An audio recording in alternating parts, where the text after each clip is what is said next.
mga kapatid, lalo na sa mga motorista, nako may malakihang taas presyo ngayon sa petrolyo. Kaya naman, kaunting higpit pa po ng sinturon. At kung magpapagas, tipid-tipid po muna tayo, no? Ang sitwasyon ng ating mga tsuper at commuter, lalo na sa mga babiyahing pa Quezon City. Alamin natin mula kay Traffic Tito Mondi Lopez ang latest traffic updates dyan sa EDSA Main Avenue sa Cubao. Tito Mondi, commutes ang biyahe dyan. Talagang bali-balikan na lang. Let's go! Good morning! Oo. Yes! Yes, Maui! Yes, Maui! Eto na, team commute, nakigising lang. Kaway-kaway sabay. Eto na, Maui. Mukhang masarap yung nasa studio nyo ngayon. Eto, sana all meron na ganyan. Eto na, nandito nga tayo, Maui, sa EDSA Main Avenue Food Bridge. Makita nyo, napakakitid po nitong food bridge na to. Pero dito sa baba, pakita natin, wala pa masyado gaanong pasahero. Ito yung carousel na papuntang North siya, QC siya, tapos ito yung mga dadaan dito. Ito yung mga dadaan na papuntang QC, Monumento, then sa Balintawak, ito yung daanan nila. So kita nyo naman, wala pang carousel bus. Tapos naman, pagdating dito sa mga sasakyan, ito yung mga galing Makati, Mandaluyong, akyat tayo ng konti. Kita nyo naman, light to moderate po yung traffic natin. Oo, maluwag-luwag pa. Pakita natin, ayan, kita, maluwag.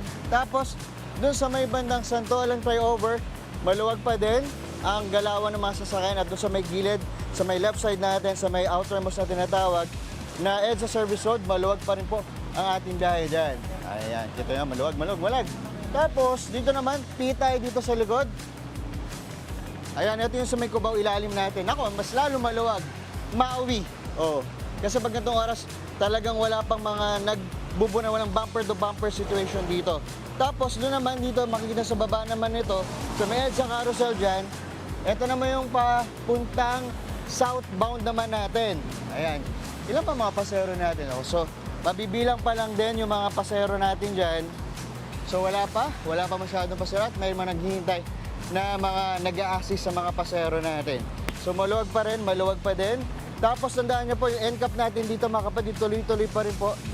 Bawal po mag-overspeed ha. Kailangan po 60 kilometers lang po per hour po natin. At ito Maui, itong Main Avenue Station natin, isa nga sa pinakamalagang stasyon to sa EDSA Bus Carousel dahil pangunahing access point to para sa Cubao. Tapos yung mga mamamasyal dito sa Araneta City. Tapos major transport point din siya papunta sa MRT3 at LRT2. Kaya yung mga kapatid natin na bababa rin ng carousel bus, konting lakad lang yan.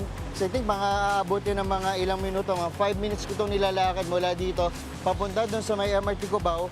Tapos sa LRT2, konting lakad, mga 7 minutes, dagdag lang natin 2 minutes, 5 plus 2, 7 minutes, so lakad lang tayo. Doon na yung pasakay ng pa LRT2 Cubao. Oh, ayan. Tapos dito nga sa Main Avenue, ito pit natin, pit, baka ba natin pit? Maui, ito, pakita na natin. Dito naman sa kanto, balikan natin ito. Yung kanto na yan, ito yung Main Avenue natin, pakita natin sa may gasoline station. Yan yung madalas na dinadaanan ng mga kapatid natin na galing Makati. Ito yung mangyayari sa 5th Avenue yan to 18th Avenue, pakaliwa doon. Tapos samantalang naiwan dito sa kabilang side, sa may southbound, yung 1st to 4th Avenue. So maluwag pa rin, masarap pa rin bumiyahe. Ayos, di ba? Kaya mga kapatid, tandaan nyo po, it's user coding po natin ay 3 at 4. Yan mo natin live update mula dito sa Cubao. Balik sa inyo. Oy, Tito Mondi, thank you sa update. Buti maluwag pa talaga dyan. So, sa mga babiyahe natin mga kapatid, hindi na kayo bumiyahe no, habang wala pang traffic. Maraming salamat, Tito Mondi Lopez. Sa mga kapatid naming motorista, sana po nakahabol kayong magpagas bago mag-alas 6 kanina. Epektibo na kasi ang isa na namang malakihang oil price hike. Nako naman. Pero para po sa detalye, live mula sa 8th Avenue sa Cubao ang ating traffic. Tito Mondi Lopez. Tito Mondi, eto na. Gaano ba kalaki ang price hikes? Kasing laki ba ng shoulder moves mo? Kasing laki ng paggalaw natin. Balikat. Di ba? Ito na, team commute muna. Napapakamot. Maui sa traffic. Kaway-kaway sabay. Bago ko sagutin yung mga price tag natin. Ito, quick traffic update muna tayo. Pakita natin dito sa may Bonnie Serrano Avenue. Kita-kita naman, bumper to bumper po ang sitwasyon natin. Yan, kita nyo po. At doon, matatanaw po natin. Yan yung palusot na ng EDSA na yung pinakagitna na yan. Kita nyo, bumper yun. Buti gumalaw na ang mga motorista na lang. na nakamotor ang nakakadaan dito, kanya-kanyang singit po sila. Pero talagang pag itong oras, matraffic na po dito sa Boni Serrano sa may kanto ng 8th Avenue. At piit pa natin ako, ante. Ito, pakita natin. Oh. Yung ang diskarte ng mga kapatid natin motorista, yung mga pribadong sasakyan, dumadaan dito sa may gasoline station. Para kasi kung nakastop yung traffic lights, dito sila dadaan. Gaya ni Kuya Van. Very good siya doon. Ayan, at nag-boom na. Pero pagka-go naman, kita nyo talagang stop and go ang sitwasyon natin. Kaya matraffic ka, mga kapatid, gumising tayo maaga para iwas traffic yan. At eto na, dahil nga sa sinabi ni Maui, ngayon po ang second week ng big time price hike po natin. Ang gas, makikita nyo rin po sa screen, 6 pesos and 80 centavos kada litro po ang itinaas. Samantalang diesel, 7 pesos and 32 centavos naman kada litro ang tinaas. Samantalang kerosene naman po, 4 pesos and 22 centavos kada litro. Kung kukumputin po natin yan as of July, mula noong February, nako, ang laki Maui. Yung gas tumaas na po ng 49 pesos and 92 centavos kada litro. Ganon kataas. Yung diesel po umabot na sa 50 pesos and 43 centavos kada litro. Samantalang kerosene 48 pesos 39 centavos kada litro mula February. Ganon kataas kung ito total natin. Kaya naman, para maibsan ang ating problema natin mga kapatid na riders, eto, Tuesday, malibreng full tank mula sa Good Morning Kapatid. Team Commute, kaway-kaway sabay. Pero may twist tayo, Maui. Hindi lang basta-basta natin na ipapapull tank sila. Kailangan may checklist na tayo. Okay ba tayo? Ang tanong ko, ano muna pangalan natin? Angelo po. Ben po, Ben. Jeff! Jeff, isang ganun muna, mabilis lang. Kayo, Jeff, Angela, and Ben. Unang checklist natin.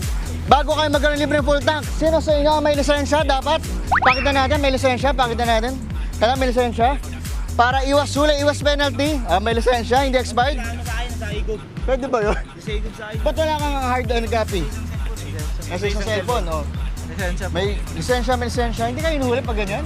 Hindi, may Dapat naman, may meron igog din. naman. May igog pa rin. At ito, second sa checklist natin. Kuya, kaya pa today? Kaya pa today? Kaya kinain mo ba? Ito, kailangan naka-pants din. Pants, very good sila. At shoes. At ito, kailangan may shower cap kasi mga mandirigma natin motorista, di ba? Pag sumakay ng motor, nako, lalo na si Kuya Ben na rider, walang shower cap. May shower cap ka? Meron po. Pakita natin, may shower cap. Kayo, nag-shower cap pa kayo? Hindi ko, kasi grab food po nag-deliver kami. kayo? Hindi na kailangan ng shower cap. Ayun, may shower cap. Tingnan natin. Minsan, bawi yung shower cap, butas eh. Ito, may shower cap. Very good. At, pinaka-importante, suotin natin. Tama ba? Butas. Butas. May butas. Ito na, nabutas ko. At, ipinaka-importante, kailangan ng helmet nyo maayos at malinis. Meron. Pakita natin ang helmet natin. Mabilisan.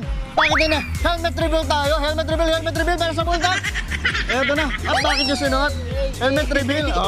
Masaya ka. Eto na. Sa helmet, mawit mga kapatid natin. Aminin nyo, di ba? Pag sumasakay tayo, kailangan mabango. Minsan, di ba? Sasakay pa lang tayo, amoy na amoy. Ako, para sa inyo mga kapatid, mag-helmet amoy challenge tayo. Ako na mismo aamoy para sa inyo. Eto na. Good luck talaga sa atin. Eto, amoy natin. Medyo amoy ulo. Parang yung...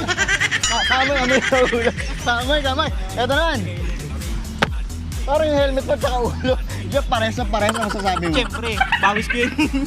Kuminis, Brent. Eto naman. Sige na. Mukhang bago. Eto. Parang magpinsang kayo dito. Parang magpinsang kayo Awin ako na. Yung pormahan nyo, magkasing amoy dun eh. Dahil dyan. Ito muna. Ang bibigyan natin libreng full tank ang nanalo ay si Kuya. Oops! Kuya Ben, mabungay. Pero huwag kayong mag-alala. Jeff Angelo, yung helmet nyo, pakiayos yung maigi. Buti na lang meron tayong PH Helmet Care. Buksan nyo yan para ma-sprayan nyo.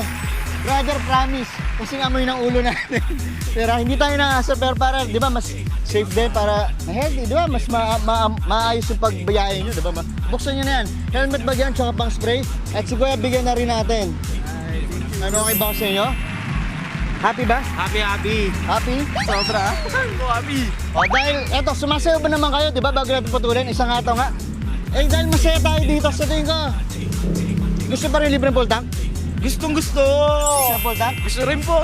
Ihataw na rin natin. Bigyan na rin natin ng libreng full tank parehas, pero yung helmet nyo, ayusin niya. Yan na natin ang bago. Mami, balik sa inyo.